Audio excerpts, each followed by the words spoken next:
All right, I've got a V8 Audi here.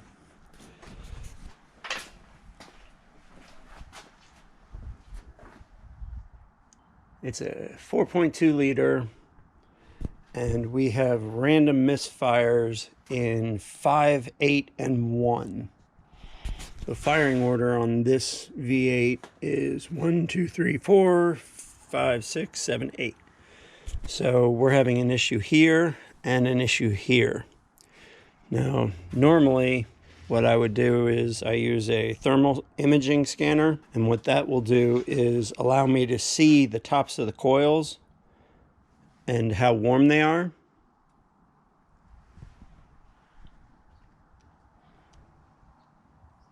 And that will tell me if they're functioning. Now, these cars are a little bit of a pain in the butt because they've got a key fob there, start button here, your parking brake is electronic, and you need to activate the clutch. And like every time I've tried to start my friend's car here, something wouldn't allow me to do it.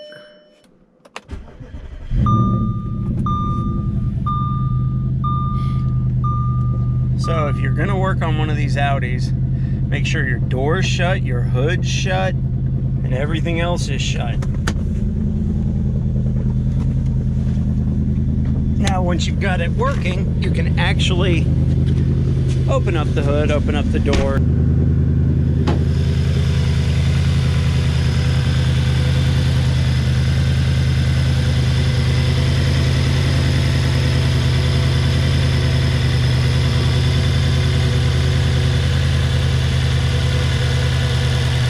As you can see here, they all look to be about the same color.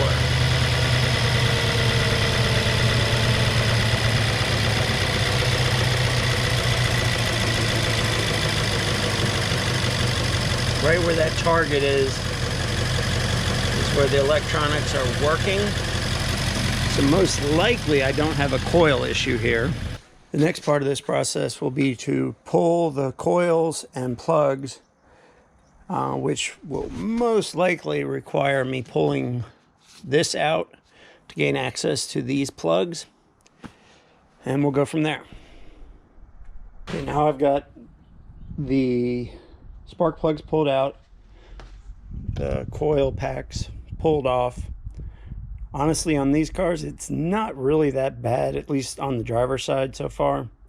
I went ahead and marked them because I will be moving them to different locations to see if the misfire code moves from 8 and 5 to 7 and 6. So what you need to also remember when you're dealing with a misfire code is all a misfire is that the computer sees that during the power stroke of a 4-stroke process, it's slower than the rest. And it reads that through the cam and the crank position sensors. So if it sees that on this power stroke that crank seemed to slow down, then it's going to see that so many times and it'll put a misfire code in. And that is what a misfire is. It doesn't mean that you have a bad coil. It doesn't mean you need to tune up and spark plugs, as so many mechanics seem to think. What it means is that there's a slowing of the crank, so something in the combustion process on this vehicle specifically, 8 and 5 and 1 a little bit, there's an issue. Now that issue can be spark or fuel. Occasionally valves, maybe a compression issue, but most of the time if the vehicle's running pretty decently and then it just starts to act up, it's either going to be spark or fuel. What we have here is the 4 plugs pulled out of the driver's side bank 2. You'll notice this one, it really doesn't look that bad. It doesn't have a lot of carbon tracking except for around the rim here. But the electrode is, I mean, I can easily clean this up and get more use out of it. In number 6, you notice you have a lot more soot, which is basically the burnt fuel. I do know this gentleman, since he's gotten the vehicle, only runs 93 in it. So I would expect to see these maybe a little cleaner, but you also don't know what the person before he owned it did. So the combustion process in this one has a little white on the top, and you see that it has quite a bit of soot. But when we get to 8, I definitely know there's a problem. As you notice, the plug no longer looks like dry soot, it's wet, which means that there is a fuel issue. And basically the fuel is getting into this cylinder and it is not firing off. Most likely this plug is so wet that it was either unable to create the spark because it's grounding out down on the inside of it, or the coil itself is what's bad. The nice part about seeing a plug soaked with fuel means that most likely you are getting proper injection into that cylinder.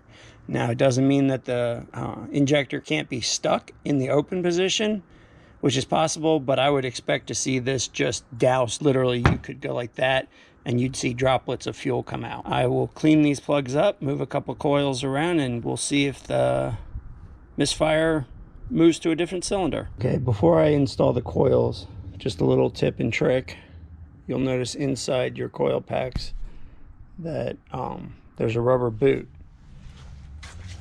What I like to do inside those is to add a dielectric grease, which basically keeps the spark from arcing out and doesn't allow, if for some reason water or oil were to get down into the hole, oil can get by the O-rings that protect it over the valve cover. And again, water can just get in. Here's the list of codes.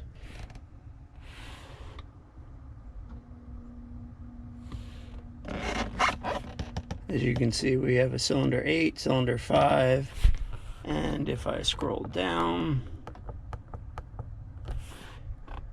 a cylinder 1 misfire detector. Now they use the coding 00769 for one, but normal industry standards is a P0301, 302 being cylinder 2, 303 being cylinder 3. So now that we've made our changes, let's clear all the codes. Okay, engine management cleared, braking electronics cleared, start and entry access, and airco codes cleared. So let's see what we have now when we try to start it.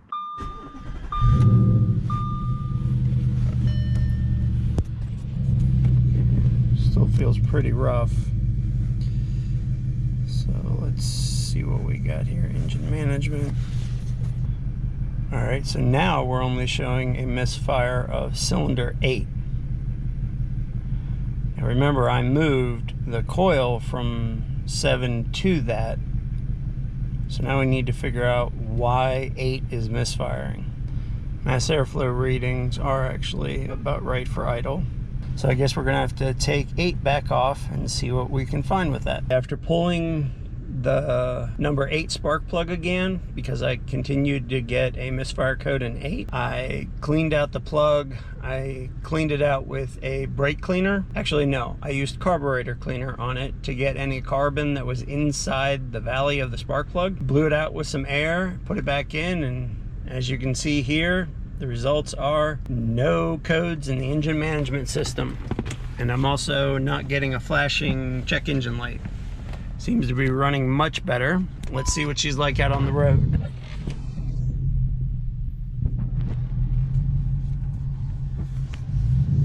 I love the exhaust system that he put it on this car. It's got such a growl. Sounds like no Audi I've ever heard.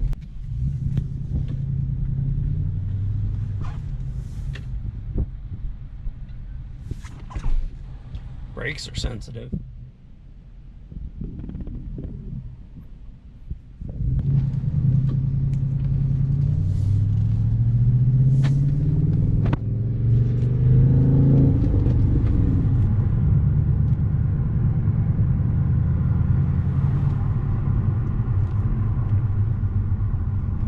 I'm not feeling any misfires. I love the little gauge there that says 3 when it really wants you to be in 4.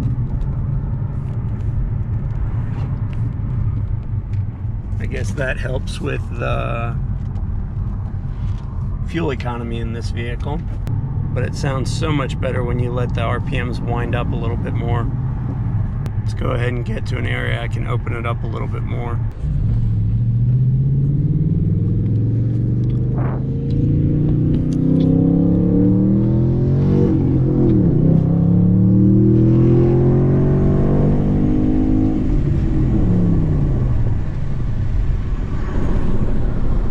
Man, that sounds good. Getting a little pulsation from the brakes. The rotors might be slightly out around.